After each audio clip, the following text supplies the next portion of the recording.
Oh, hey friends. I was just reading this fantastic Veterans Day card I got back on Veterans Day, because I'm a vet. I just think this is the greatest card I've ever seen. I'm going to go put this away. In the meantime, you watch my intro, then we'll meet back here for a chat. It's the intro! Good day.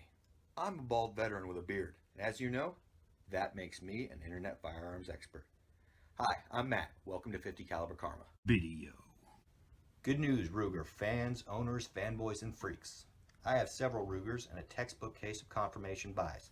Today, we're talking about my Ruger GP100 Match Champion. Now, as you can see, it's unloaded. Oh, what's this? Why, it's snap caps. A lot of people think it's not safe to fire or dry fire modern center fire weapons, but it is. Almost every modern center fire weapon can be safely dry fired. But there are still a few uses for snap caps, such as reloading drills.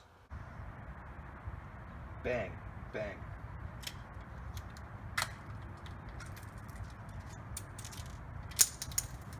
Bang, bang. Fake fingernails. A light snack.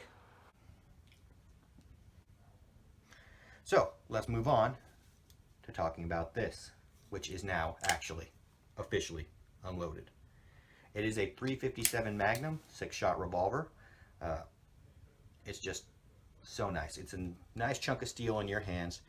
It differs from the regular GP100 in a few ways. As you can see, obviously, they cut the lug off the bottom of the barrel, halfway. They've actually chamfered the cylinder so it reholsters a little bit easier. They've rounded off some of the edges. They did a factory trigger job. There's some shims and spacers inside that's supposed to make it a little bit more accurate, and it has a target crown on it to protect the rifling in case of a nose drop. I have the fixed sight version because I am not a good enough shooter to ever need adjustable sights, and these are a little sturdier if I decide for some reason that I need to drop my revolver a few times. On the back end here, we've got a set of the factory wood Hogue grips that differ from the regular GP100, which comes with a rubber grip, usually with the little finger grooves. I've never been a big fan of finger grooves. I always find that they're a little too small or a little too large for my hands.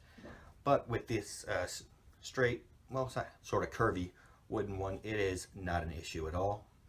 And I don't notice the lack of the rubber. The weight of this revolver handles the .357 Magnum loads just fine. And the wood's real pretty. It's looks like a nice piece of walnut, and it's stippled pretty heavily right here. And it gives you a great grip even when you're wearing gloves or your hands are a little damp. And I'm sorry I got caught looking at my revolver. It's just a beautiful hunk of steel. It is, I think, a lovely piece of usable art. And I would not be ashamed at all to be caught wearing this anywhere that I could. It's very accurate, a little more accurate than I am, but I've had a few friends put rounds through it and they can manage, I would say, like a 2-inch group at 25 yards. And they're not very good. I'm worse. So I'm sure that this gun is worth a lot better than that. So, don't come to me for accuracy reviews. I'm not very good. I had a stroke when I was 21. My hands shake a little. So we won't get into that. But just don't expect super accuracy out of me, ever. And everything about this gun is great. I highly recommend it. I recommend, if you can't get this one, at least get a GP100. They are solid as tanks, and they will never let you down. I think that's it for today. I'll see you next time. That is the end. Go home.